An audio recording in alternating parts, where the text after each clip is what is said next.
The Nolan Wells case has taken another dramatic turn after newly released audio from the boat reignited public debate. The extended distress call, which was not heard in full when it first surfaced, contains background voices that many online believe raise even more questions about what happened that day. While investigators have not confirmed those interpretations, the recording has quickly become one of the most discussed pieces of evidence in the entire case. If this were your child, wouldn't you want to know what happened?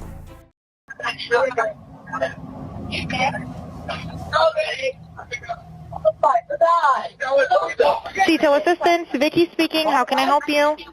Hey, we're at the west tip of Horn, and our bilge pump stopped working. We're sinking. Can y'all please come? We have a membership. All right, of course. How far is the work coming up, sir? Can you give me a description? Ankles? Hello? What'd you say? Hey. Yes, how far is the water coming up, sir? It's coming up. We're just sinking. I don't know. Like we're going down. As people were already analyzing the audio, another development added fuel to the controversy. Judge Greg Mathis publicly reacted to Nolan's independent autopsy, saying what medical examiners described as discoloration on the back of Nolan's head looked more like bruising to him. He stressed that this was his personal opinion, but said the finding raised serious questions about whether Nolan suffered injuries before his death. That I did not know that existed. And if this is authentic radio transmission between the dispatcher and the caller, then certainly this turns it on its head. They're observing him injured, asking if he's dead. Whoever on that call, with the technology we have now and with interviews amongst the folks who were there, or the phone that the emergency call came from, the dispatcher has that number. Someone can get it. Then you'll go to the person who made the call and say, what did you see?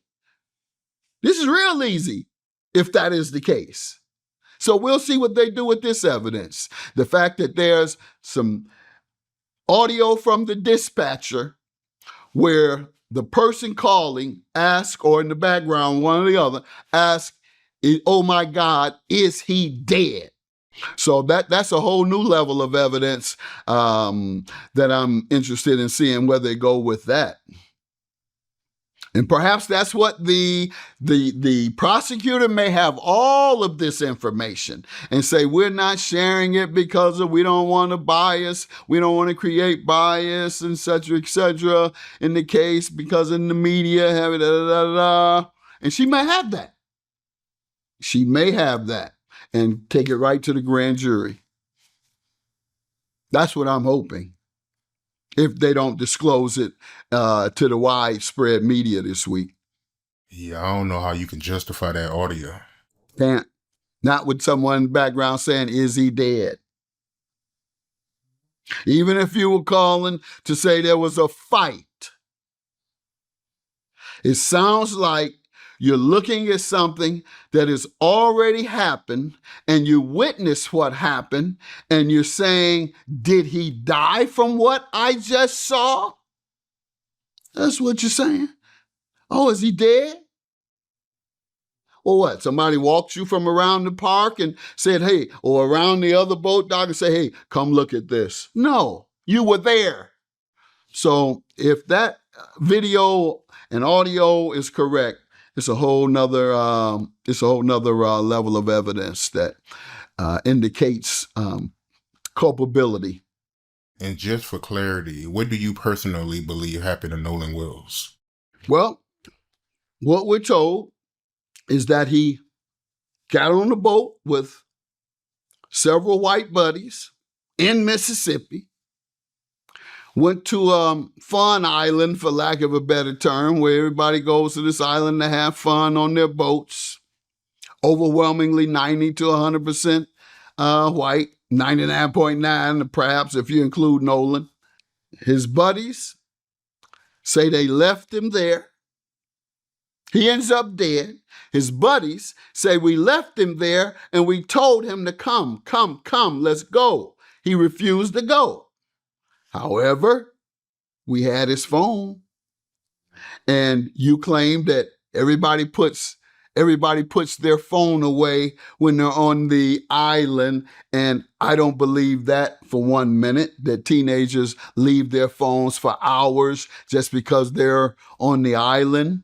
What's the relationship there? You don't want to drop it in the sand, or the water, you can drop it in the water then. Nonetheless, that, and then of course, them not returning the phone to his mother, time they arrived back, them not reporting him missing to his parents or their own parents.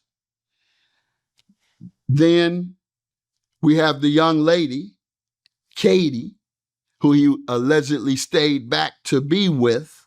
Her sister says that they weren't spending a lot of time with Nolan, and that they also left without Nolan, meaning they had seen Nolan go somewhere when they were leaving. Did y'all just shake, hug, and walk away, and then someone saw him and said, hey, let's get with him because he kissing and hugging on that white woman and we don't play that and don't want to play that? Or is it, as I think it is, that they had something to do with his drowning, and they've come up with a variety of alibis that don't make sense? And so I believe they had something to do with his drowning, or certainly some knowledge of it. They have knowledge of it at the very least. Instead of calming the conversation, TMZ's explanation sparked an even bigger backlash. Were Nolan Wells' friends talking about him and talking about him possibly being dead while they were on their way back to the mainland from Horn Island? This is all because of some audio that we got from officials down in Mississippi. This audio is a call that's being made from the boat that Nolan's friends were on. So after they're on Horn Island on July 4th, at the end of the day, about 4:30, they decide they're heading back to the mainland. And the owner of that boat, or the grandson of the owner who's driving the boat, realizes that they are taking on water. Their bilge pump isn't working, so he places a call to a tow company called Sea Tow. And while he's on that call, there is a lot of commotion going on. And what people think is that in the background of that call, you can hear someone say, "Is he dead? Nolan. Oh my God." It's really hard to make out. This is what it sounds like.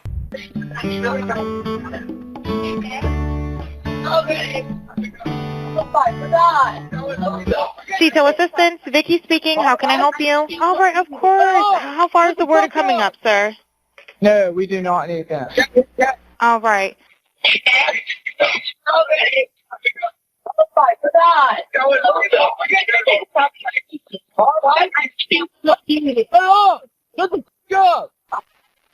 No, we do not need that. Now, there are other parts of the audio where people think they hear the words "check his chest" or "wake up." One thing you can definitely hear clearly is the guy who's calling the tow company says, "Shut the bleep up." Now, he could have been yelling to some people. He does tell the dispatcher that there are about 7 people on board, all of them under the age of 20, under 21, he says.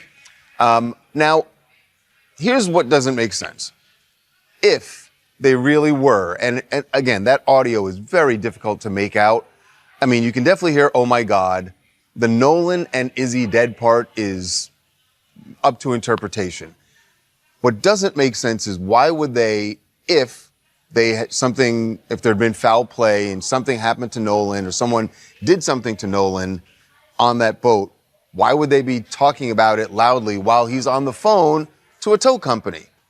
Just doesn't add up. People we've spoken to in Ocean Springs, Mississippi, say that that whole conversation here in the background is just chaos as these young, as I say kids, but these young men were trying to get back to the shore and the boat's taking on water. They're all trying to figure out what to do. Are they going to have to get off the boat? That's what all that chaos is, what we're told by people connected to the kids who are on that boat. The other thing is, this is after 4:30. We have been told that there is evidence that, or the police have testimony from people that Nolan was still on the island after 4:30. That would track with what Warren has been saying, that when they left at 4:30, they had a heated conversation with Nolan saying, get on the boat, and he said, I'm not going, I'm going to get a ride back with someone else. Social media quickly filled with criticism, with thousands arguing that the outlet was dismissing concerns rather than addressing why the newly released audio sounded different from the version first made public. As this investigation continues, one thing is becoming increasingly clear. There are still more questions than answers. Whether the newly released audio changes the direction of the case or not, all eyes are now on investigators and the grand jury. We'll continue following every major development, so if you want the latest updates on the Nolan Wells case, make sure to subscribe and let me know your thoughts in the comments below.